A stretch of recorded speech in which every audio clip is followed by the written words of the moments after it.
PR পদ্ধতিতে দুপক্ষই অনড়, কোনো মতেই মানবে না বিএনপি।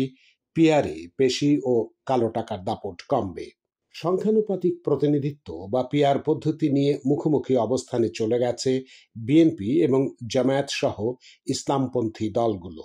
মনে হচ্ছে পিআর বিরোধ ফেব্রুয়ারির প্রতিশ্রুত নির্বাচনকে অনিশ্চিত করে তুলতে পারে। 12 জুলাই দৈনিক সমকালে প্রকাশিত একান্ত সাক্ষাৎকারে বিএনপির স্থায়ী কমিটির সদস্য সালাউদ্দিন আহমেদ বলেছেন, সংখ্যানুপাতিক সংখ্যানুপাতিক প্রতিনিধিত্ব বা পিআর পদ্ধতিতে জাতীয় সংসদের উচ্চকক্ষ কিংবা নিম্নকক্ষ নির্বাচন কোনো মতেই মানবে না বিএনপি। এছাড়া রাষ্ট্রের নির্বাহী বিভাগ থেকে বিচার বিভাগ সহ কোনো বিভাগকেই দুর্বল করার পক্ষে নয় দলটি।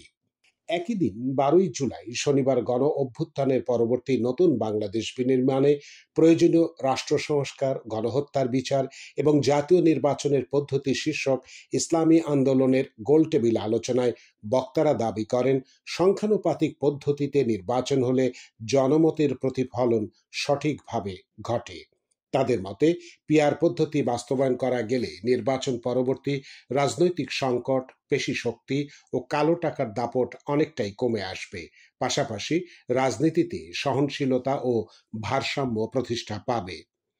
রাজধানীর বিজয়নগরের একটি রেস্টুরেন্টে গোলটেবিলের আলোচনায় সভাপতিত্ব করেন দলের আমির মুফতি সৈয়দ মোহাম্মদ রেজাউল করিম। সমকালের সাক্ষাৎকারে সংসদের উচ্চকক্ষ ও নিম্নকক্ষে পিআর নিয়ে অন্য দলগুলোর সঙ্গে বিএনপির দ্বিমতের যুক্তিগুলো সম্পর্কে জানতে চাওয়া হলে সালাউদ্দিন আহমেদ বলেন, প্রথম যুক্তি, বাংলাদেশের রাজনৈতিক ব্যবস্থায় এটা নতুন চিন্তা, আগে এর কোনো অভিজ্ঞতা কিংবা প্রচলনের ইতিহাস নেই। দ্বিতীয়ত, আমাদের রাজনৈতিক এবং সামাজিক ব্যবস্থায় মানুষ তার নির্দিষ্ট নির্বাচনী এলাকায় একজন ব্যক্তিকে জনপ্রতিনিধি হিসেবে দেখে অভ্যস্ত। যিনি তাদের প্রতিনিধিত্ব করবেন তাকে দেখেই ভোট দেয়। একাধিক প্রতিনিধি মানুষের মধ্যে ভোটের আগ্রহ কমিয়ে দেবে এবং কার্যকরী গণতন্ত্র প্রতিষ্ঠা হবে না। স্বতন্ত্র প্রার্থীর কোনো বিধানও এখানে নেই। একজন জনপ্রিয় নিরপেক্ষ ব্যক্তি নির্বাচনে জয়লাভ করলেও কোথাও এমপি হতে পারেন না, এরকম বহুবিধ অসুবিধা আছে পিআর পদ্ধতিতে। এসব কারণে কোনো মতেই পিআর মানা সম্ভব নয়। তিনি বলেন, অন্য রাজনৈতিক দলগুলো মনে করছে পিআর পদ্ধতিতে যদি নির্বাচন হয় তাহলে ভোটের শতকরা হিসেবে কোনো দলই সংখ্যাগরিষ্ঠতা পাবে না। এদেশে সবচেয়ে বড় দল রেকর্ড ভোট হয়তো 40% পেয়েছে।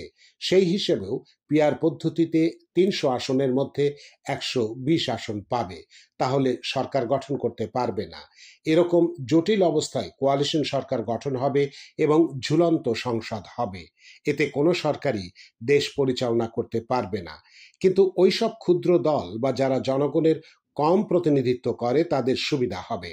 তারা যদি 10 ভাগ ভোট পায় তাহলে 30টি আসন পাবে, কেউ 5 ভাগ পেলে তারা 15টি আসন পাবে।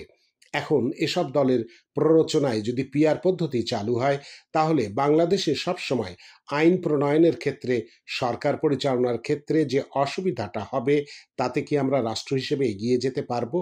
সংসদের উচ্চকক্ষে পিআর পদ্ধতির বিষয়ে সালাউদ্দিন আহমেদ বলেন, আমরা উচ্চকক্ষের বিষয়ে আমাদের মতামত দিয়েছি।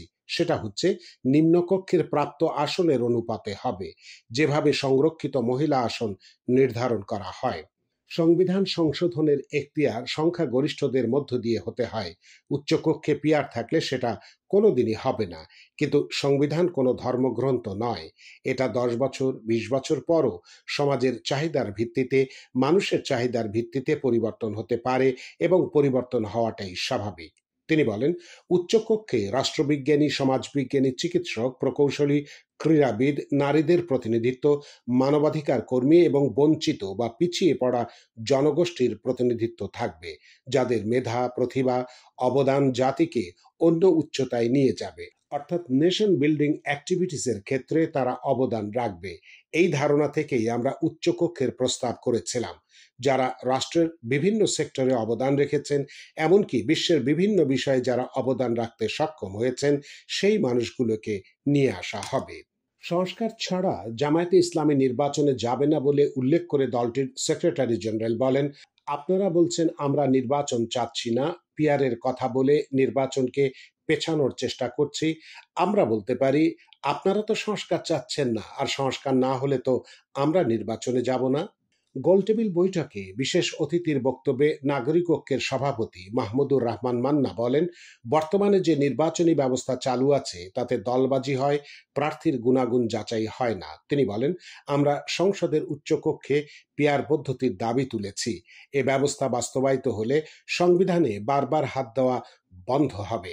উচ্চকক্ষে পিআর পদ্ধতি বাস্তবায়ন হলে যখন তখন ৯/৬ করে সংবিধানে হাত দেওয়া বন্ধ করা যাবে।